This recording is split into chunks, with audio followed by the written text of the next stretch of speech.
Well, back here in Asia, more than 18 million people in Thailand have been using a new app to check in and out of venues, a part of precautionary measures as the country gradually eases its COVID-19 restrictions. But there are concerns about the platform's effectiveness and level of data protection. Our correspondent Saksasa Sambat has more. Scanning into the new normal in Thailand through a government platform called Chana, or Thai Victory. It's part of precautionary measures against any new potential wave of COVID-19 infections, now that businesses have been allowed to gradually reopen.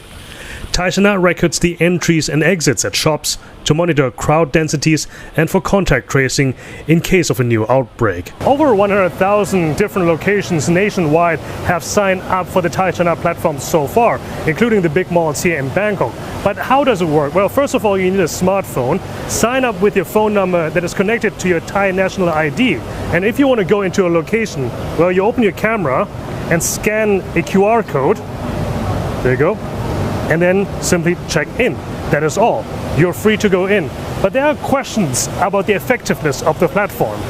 It depends on customers remembering to scan the QR code at every shop or business that they visit. Also, people can register with any random phone number, which would render the contact tracing aspect useless. Fake Chana applications have made the rounds as well, with authorities warning that these could carry malware to steal personal information. But one of the biggest problems is people forgetting to check out when leaving a shop. Responding to the feedback, the government recently released an app to make the whole process smoother and faster.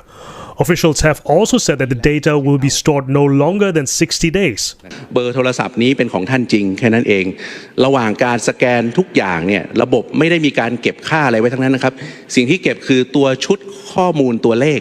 นะครับที่บ่งบอกว่าโทรศัพท์ท่านเนี่ยนะครับแอปพลิเคชันตัวเนี้ยมา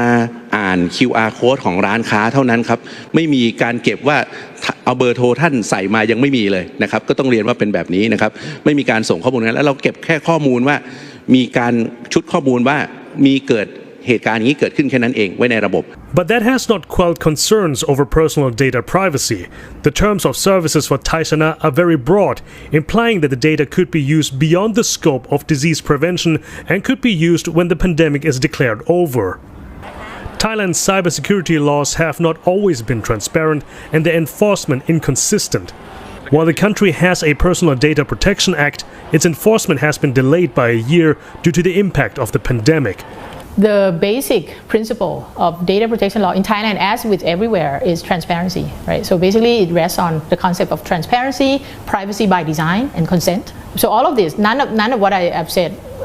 is on Thai Chana page. So they don't explain any of these things. So I think it's not compliant already from the beginning. So in order to generate goodwill, and I think this kind of application or programs, it will only work if people trust. Still, for businesses that had to close for 2 months due to COVID-19, they're aware of the need to implement Chana and other measures in order to welcome customers again.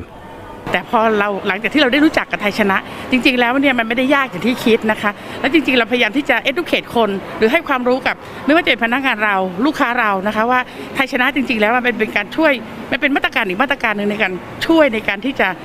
ปกป้องตัวเราเองเมื่อเกิดเหตุอะไรก็ตามที่เกิดขึ้น Like disinfecting, cleaning and temperature screening, measures that will likely follow the public as long as the pandemic lasts. Saksasa Sambat, CNA, Bangkok.